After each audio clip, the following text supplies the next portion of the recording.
Welcome to my channel. आज हम +2 class partnership का first chapter accounting for partnership firm के under profit and loss appropriation की entries को दोबारा से समझते हैं ताकि हमें ये अकाउंट्स बनाने आ जाएं। देखिए, प्रॉफिट एंड लॉस अकाउंट हमें बनाना पड़ता है अगर हमारे पास कुछ एंट्रीज़ हैं।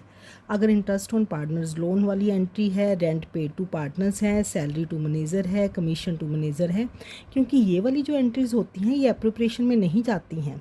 तो इसके लिए सबसे पहले हमें बाय ट्रेडिंग अकाउंट करके प्रॉफिट को यहाँ पे ट्रांसफ़र कर लेना चाहिए और उसके बाद हमें interest on partners loan, rent, salary to manager, commission to manager, इन एंट्रीज़ को यहाँ पे दिखाया जाता है।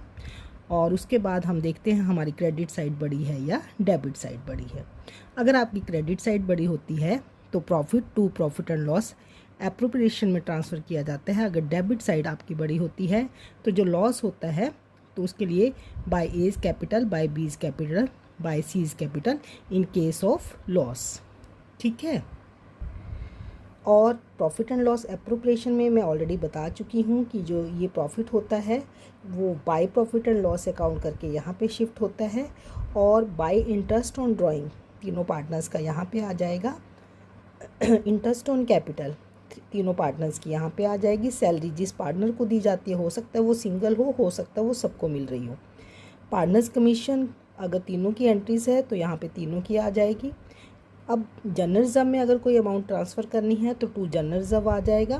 प्रॉफिट एंड लॉस का अगर क्रेडिट साइड बड़ा होता है तो इट मीन्स प्रॉफिट होता है और ये प्रॉफिट जो है ABC की कैपिटल या करंट अकाउंट में उनकी रेशो में बांट दिया जाएगा। ठीक है, क्लियर है यहाँ पे आपको। ये जो होता है आपका this profit is called the divisible profit and this profit is called the net profit. देखिए दोनों में क्या फ़र्क है। जिससे हम अपना अकाउंट स्टार्ट करते हैं उसको नेट प्रॉफिट बोलते हैं और जो हमारा यहाँ पे प्रॉफिट आता है उसको डिविजिबल प्रॉफिट बोलते हैं।